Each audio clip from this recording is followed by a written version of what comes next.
কখনো মুষলধারে আবার কখনো গুড়ি গুড়ি বৃষ্টি। পটুয়াখালীতে থেমে থেমে মাঝারি থেকে ভারী বৃষ্টিপাত হচ্ছে। এতে জনজীবনে ভোগান্তির সৃষ্টি হয়েছে। খালবিলে পানি জমে জলাবদ্ধতার সৃষ্টি হওয়ায় দুশ্চিন্তায় পড়েছেন আমন ও সবজি চাষিরা। উপকূলীয় এলাকায় ঝড়ো হাওয়া বয়ে যাওয়ায় পটুয়াখালীতে ৩ নম্বর স্থানীয় সতর্ক সঙ্গে দেখিয়ে যেতে বলা হয়েছে। এ সময় মাছ ধরার ট্রলারসমূহকে উপকূলের কাছাকাছি থেকে সাবধানে চলাচল করতে বলা হয়েছে। এদিকে রোববার রাত থেকে শুরু হয়ে সোমবার পর্যন্ত থেমে থেমে বৃষ্টি হয় বরিশালে। শহরের সড়কগুলো পানিতে টইটুম্বুর। অলিগলি সহ প্রধান প্রধান সড়কে হাঁটু পানি। বটতলা, কালীবাড়ি রোড, বগুড়া রোড ও শীতলাখোলা সহ প্রায় সব এলাকায় জলাবদ্ধতা তৈরি হয়েছে। বাসাবাড়িতে পানি ঢুকে পড়েছে। এতে চরম দুর্ভোগে নগরবাসী। রাস্তার অনেক কিছু জায়গায় সমস্যা, পানি অনেক বেশি, যার কারণে আমাদের চালাইতে সমস্যা হচ্ছে।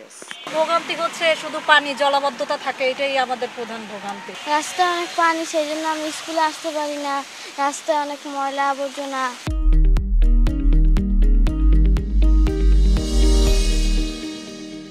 বাসাবাড়ির অবস্থা, বাসায় অনেক পানি উঠছে, চুলা টুলা ভেঙে গেছে। অনেক কাউন্সিলর আইছে, কাউন্সিলর গেছে, মেয়র আইছে, 2 বার মেয়র চলে গেছে, কিন্তু রাস্তা একই অবস্থা রয়ে গেছে।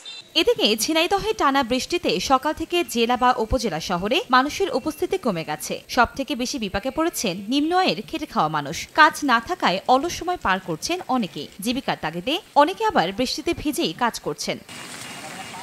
আবহাওয়া অধিদপ্তরের তথ্যমতে চট্টগ্রাম, কক্সবাজার, মোংলা, পায়রা বন্দরে ৩ নম্বর স্থানীয় সতর্ক সংকেত দেখিয়ে যেতে বলা হয়েছে। কনক আজাদ, সময় সংবাদ।